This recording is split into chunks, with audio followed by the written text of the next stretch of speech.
नमस्कार बच्चों, Shri success point में आप लोगों का स्वागत है। 9th क्लास के विज्ञान की जो फर्स्ट चैप्टर को पढ़ना शुरू किया था उसको हम आगे बढ़ाते हैं। कल हमने पदार्थ की परिभाषा, पदार्थ कणों से मिलकर बने होते हैं। ये कण बहुत छोटे छोटे होते हैं जिनकी कल्पना हम नहीं कर सकते। दूसरी बात, ये कणों के कुछ प्रॉपर्टीज के बारे में पढ़े थे।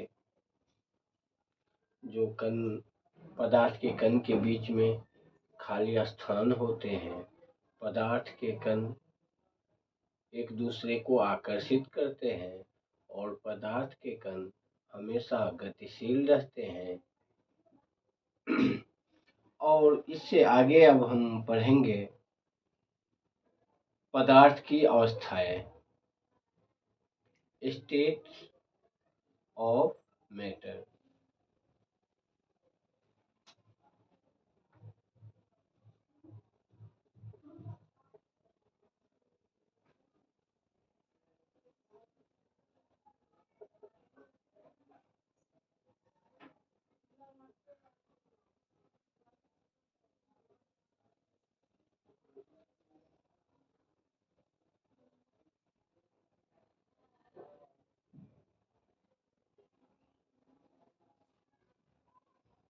पदार्थ की यदि हम पूरे तरफ अपने आस पड़ोस चारों तरफ देखते हैं तो पदार्थ के मुख्य रूप से 3 अवस्थाएं होती है: ठोस, द्रव और gas. Solid, liquid and gas. तो हम कहेंगे इनके 3 स्टेट होते हैं: सॉलिड, लिक्विड और थर्ड होता है गैस। अब हम सॉलिड किसको कहते हैं, ठोस किसको कहते हैं? वह पदार्थ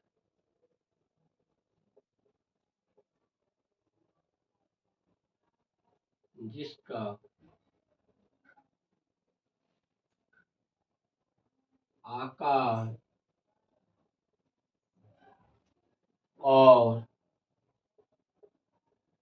आयतन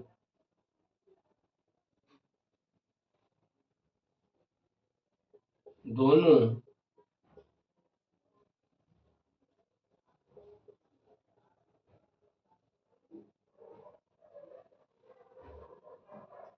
निश्चित हो और सीमाएं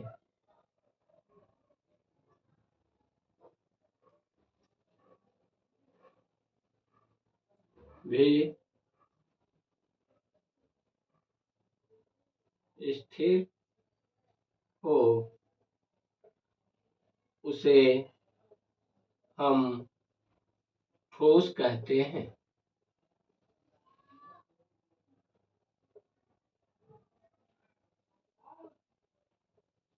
वह पदार्थ जिसके आकार और आयतन दोनों निश्चित हो और सीमाएं भी स्थिर होती है, जैसे ईंट, लोहे का टुकड़ा,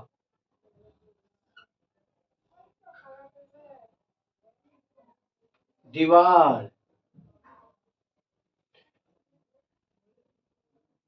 इसके क्या कारण है? जैसे हम लोगों ने ये जो इसके जो अंदर के कण के पदार्थ के जो दो अणु, इनके कण के बीच में जो कण के बीच में जो जगह होता है, उसको कोई भी पदार्थ हो, उस पदार्थ के जो सबसे छोटे कण होते हैं उसे अणु के रूप में हम लोग जानते हैं।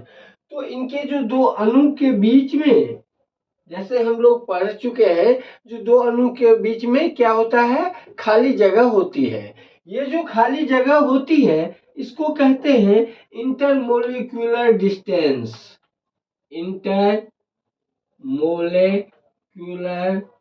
डिस्टेंस,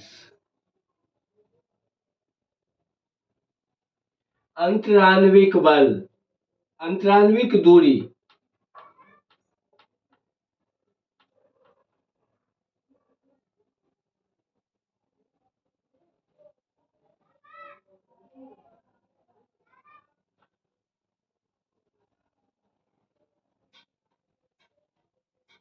दूरी और जैसा हम लोग जानते हैं, जो पदार्थ के कण एक दूसरे को आकर्षित करते हैं, तो ये जो एक दूसरे को आकर्षण करने का जो बल है, इस बल को अंतराण्विक बल कहते हैं। Intermolecular force.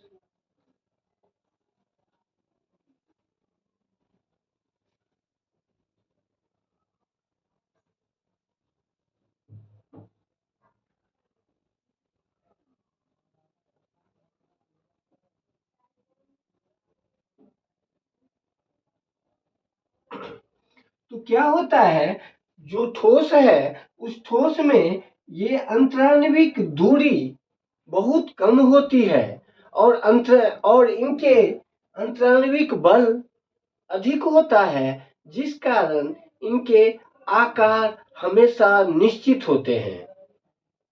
इनके यदि हम दबाएं, संपीड़ित करने की कोशिश करें, तो यह बहुत ही कम संपीड़ित होता है, इसके आकार को नहीं बदला जा सकता।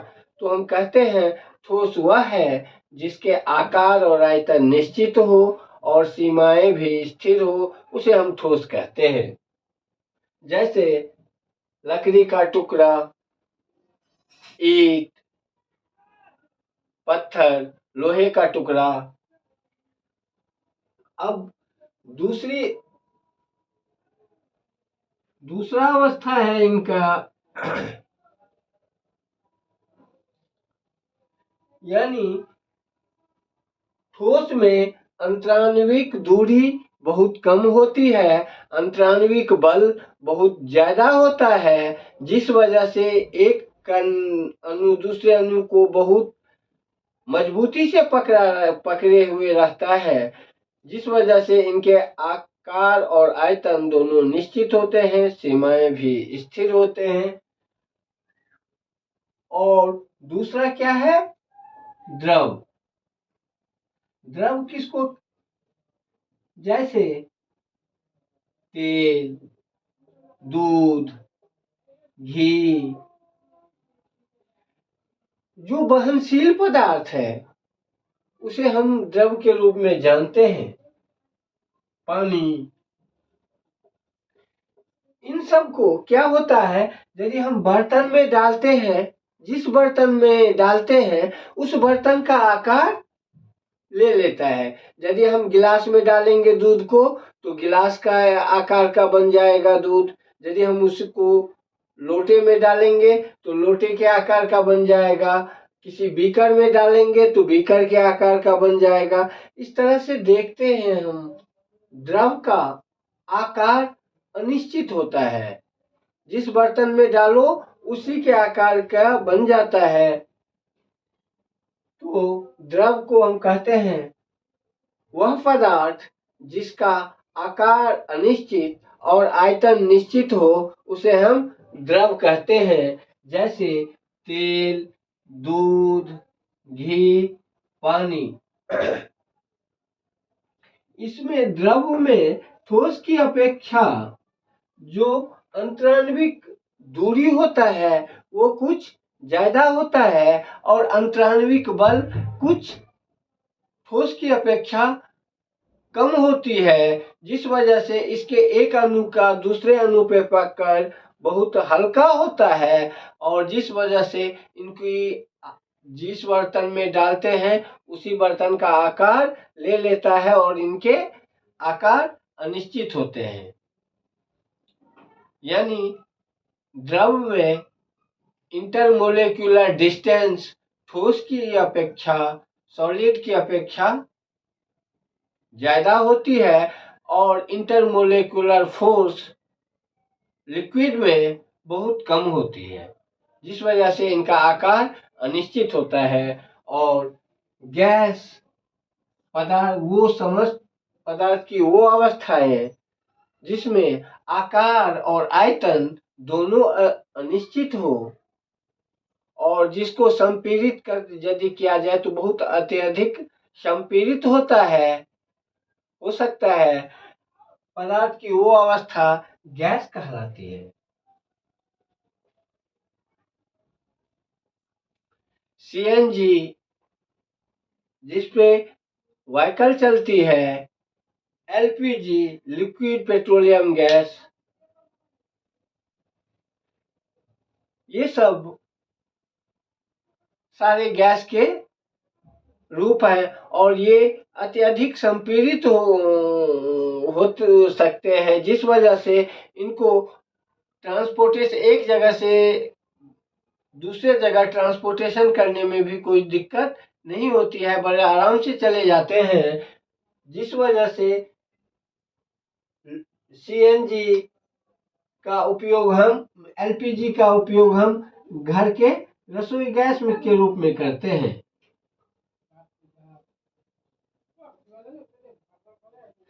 सीएनजी का उपयोग हम लोग व्हीकल ड्राइव के रूप में कर रहे हैं और गैस में इंटरमोलिकुलर डिस्टेंस काफी ज्यादा होता है और इंटरमोलिकुलर फोर्स अंतराण्विक बल बहुत कम होता है, लगभग न के बराबर। इनके एक अणु दूसरे अणु से लगभग स्वतंत्र होते हैं, इसीलिए पके हुए खाने का सुगंध काफी दूर तक चला जाता है। जैसे ही गैस में विसरण सबसे अधिक होता है, एक गैस दूसरे गैस में बहुत आराम से बहुत जल्दी मिक्सअप हो जाते हैं और गैस द्रव में गैस की अपेक्षा कुछ कम होती है, लेकिन द्रव में भी विसरण होती है, ठोस में विसरण बहुत कम होती है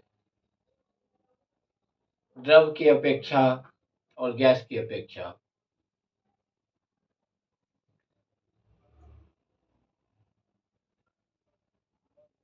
श्री सक्सेस पॉइंट के दर्शकों का हार्दिक धन्यवाद। यदि हमारा वीडियो अच्छा लगे तो चैनल के लिंक पे जाकर हमारे चैनल को लाइक कीजिए, सब्सक्राइब कीजिए। धन्यवाद।